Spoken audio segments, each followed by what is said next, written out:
بسم الله والابن والروح القدس الإله الواحد أمين. كل سنة وانتم طيبين. خلاص الصوم خلص وجري وداخلين على أسبوع الآلام، وده اللي هننهي بيه الأسبوع ده. هو أحد الشعانين اللي فيه بنقبل المسيح ملك على حياتنا. يعني أنا طول الصوم ده أنا عمال أستعد للحظة دي اللي هفرش له فيها قلبي عشان أقول له ادخل يا رب أملك عليه، ادخل أملك عليه. ويجي إنجيل النهاردة يحذرني يقول لي خلي بالك بقى، مش هينفع أملك وانت عندك مجد تاني غير مجدي. بتقبلوا المجد بعضكم من بعض، قاعدين بتدوروا على ذواتكم، على كرامتكم، قاعدين عمالين تقولوا أنا وأنا، يبقى أنا ماليش مكان في قلبكم. انتوا عايزين مجد تاني. المجد الذي من الله الآب لستم تقبلونه، لكن لازم أخد المجد من أخويا وأختي. ولو فضلت دي جوايا لا يمكن المسيح يملك، مش هيبقى ليه وجود. وده اللي حصل فعلا. يعني رب المجد يسوع وهو داخل أورشليم ملك على قلوب مين؟ الناس البسطة والعيال الصغيرة. هم دول اللي وقفوا، هم دول اللي خلعوا ثيابهم، هم دول اللي طلعوا على الشجر قطعوا أغصان الزيتون، هم دول اللي فرشوها قدام رجليه، هم دول اللي قالوا له احنا عاوزينك ملك. هم دول. الناس التانية واقفة مفيش حد فيهم قدر يقدم قلبه.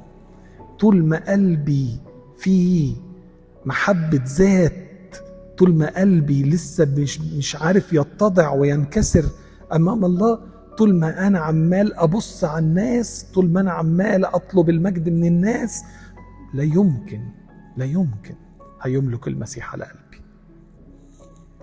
وهو ده بقى الطريق بتاعنا اللي احنا داخلين بيه أسبوع الآلام. أنا داخل أسبوع الآلام مع رب المجد يسوع، داخله بذاتي. ده هو أخلى نفسه آخذا صورة عبد صائر في شبه الناس، وأطاع حتى الموت، موت الصليب. إزاي المشهد ده يمشي مع ده؟ إزاي يبقى ربي وإلهي بيخلي نفسه لأجلي وأنا ماشي مش عارف أخلي نفسي، مش عارف أتضع؟ نقدر نمشي جنبه؟ هل يبقى فيه كده انسجام بيني وما بينه؟ أبدا. شكلين ضد بعض، صورتين مش متوافقين. تدخل أسبوع الآلام وانت معرفتش تتشبه بيه، يبقى مش هتعرف تطلع بحاجة. علشان كده يا ريت نبتدي أسبوع الآلام من دلوقتي، بنستعد وبنجهز نفسينا. نمرة 1، ابتدي بتوبة حقيقية. إن كنا طول الصوم إحنا بنتوب، فأنا في الأسبوع ده التوبة مضاعفة، من أقل حاجة، من أصغر حاجة، من شبه الشر مش من الشر. أقدس قلبي جدا، وأقدس يومي جدا، وأقدس الأسبوع ده جدا جدا جدا بتوبة من قلبي، مش بس عن الخطايا لكن كمان حتى عن شبه الخطية. لما تجيلي فكرة كده، لا لا لا لا مش بتاعت أسبوع الآلام دي، مش وقتها خالص. لما يجيلي كده يعني أي تصرف ممكن الواحد يتصرفه رد فعل طبيعي، أقول لا، في أسبوع الآلام لازم ردودي ما تبقاش طبيعية. أنا لازم يكون رد فعلي مختلف. أنا مش عايزة أعيش زي ما كنت عايشة. ساعدني يا رب الأسبوع ده أتقدس فيه بتوبة حقيقية. نمرة 2، ندخل أسبوع الآلام باشتياق قلب. يعني الآباء يقولوا دايما كده، النعمة تيجي بحاجتين: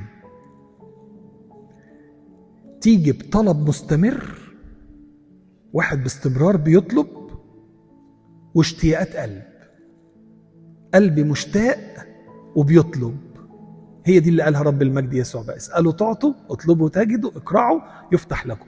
وادى المثل بتاع قاضي الظلم، والست اللي كانت لها القضية، والراجل التاني اللي جاله صاحبه عشان خاطر قال له عندي ضيف، وقعد يدي أمثلة كتير عشان يقول يا جماعة محدش هيعرف ياخد إلا اللي جاي وعايز باشتياق. أنا ليا طلبة باشتياق قلب. وده اللي احنا كنا بنصليه في أول حد في حد الكنوز، حيث يكون كنزك هناك يكون قلبك أيضا. طب وأنا في كنز تاني بقى غير الصليب؟ في أكتر من كده؟ أبقى أنا عايز تاني؟ لا، ده أنا عايز أدخل الأسبوع ده يا رب معاك بجد وأقول أحيا لا أنا بل المسيح يحيا فيا. عايز أدخل الأسبوع ده وأقول مع المسيح صلبت، فأحيا لا أنا بل المسيح يحيا فيا. ودي مش هتيجي بالكلام، مش هتيجي لما نفضل قاعد كده جوه الكنيسة كده زي أخطيت يعني، أبقى زي الكرسي اللي قاعد عليه، قاعد بس عمال أسمع لكن مش بتفاعل. ودي النقطة التانية. النقطة التالتة إنك تشترك في الصلاة، ما تبقاش قاعد سميع. لا، احنا مش جايين نسمع كورال ولا مسرح ولا تمثيلية بتتعرض، لا، احنا جايين نصلي. لما اكون واقف عند الصليب هتكلم معاه ازاي؟ هقولها ازاي؟ صدقوني لما ندخل بتوبة باشتياق قلب، ادخل فعلا مشارك الصلاة، هلاقي نفسي وانا واقف بصلي بقول سوكتاتي بتطلع من قلبي، مش طالعة من لساني. انا امجده بقلبي وبحياتي وبفكري وبعقلي، مش مجرد بقول مع الكنيسة وبس، مش مجرد اهو ايام كبيرة ومقدسة ونيجي حلو بس يعني سامحوني يعني نبقى صغيرين قوي لسه لو احنا بنيجي بس عشان خاطر يعني ايه بدل ما الواحد يقعد في البيت يجي يقعد في الكنيسة شوية. مستوى صغير قوي.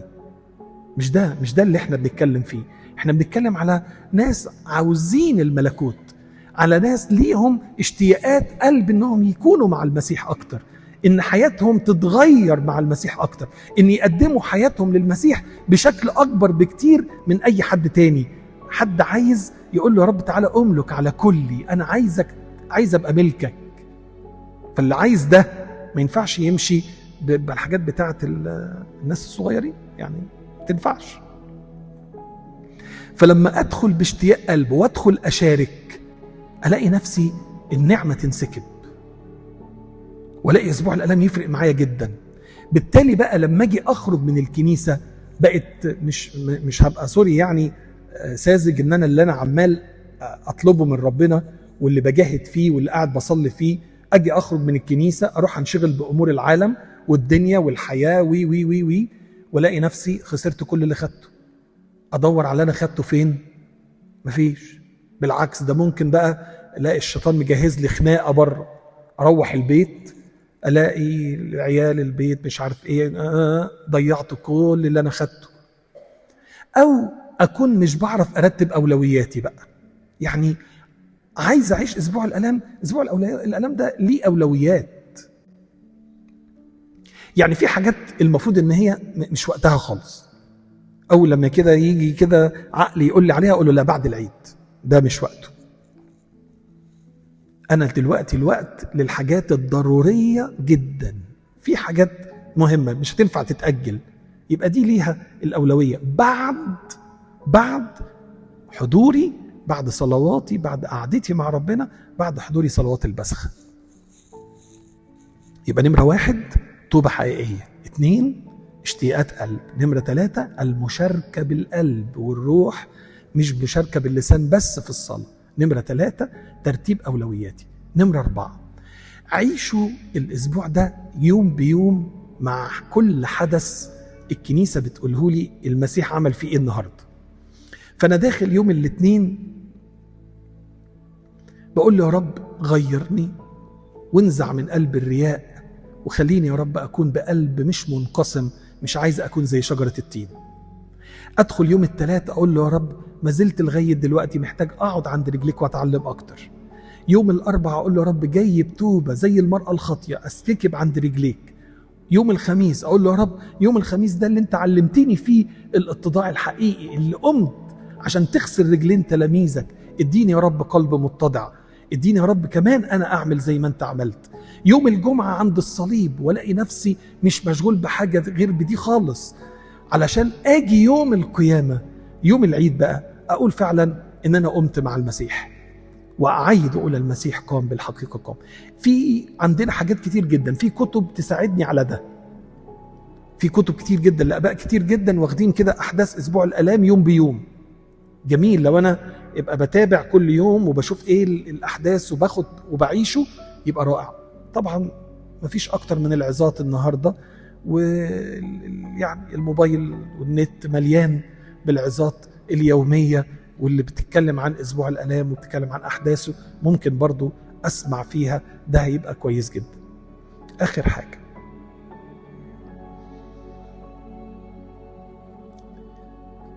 لو كانت في حاجه معطلاك، في حاجه كده واقفه قدامي، خطيه معينه، حد مش مخصمه، اي حاجه، فرصه كبيره قوي ان انا في الاسبوع ده اصفيها. واجي كده اول لما يجي كده ذاتي كده وبتاع فيقول لي لا ما ينفعش اعمل كده، اقول ازاي لما المسيح مات عشان؟ طب ازاي هقول مع المسيح صلبت؟ هقف ازاي اقول هديه؟ فتلاقي الواحد ساعتها تلاقي الصعب يقدر ينفذه. ليه؟ لان هاجي اقف قدام الصليب هلاقي نفسي طب ما هو ان كان المسيح نفسه مصلوب عني، وان كان بيقول لي امكن نفسك واحمل صليبك كل يوم واتبعني، اجي انا في اسبوع الالام في الصليب ابقى مش قادر اعمل دي؟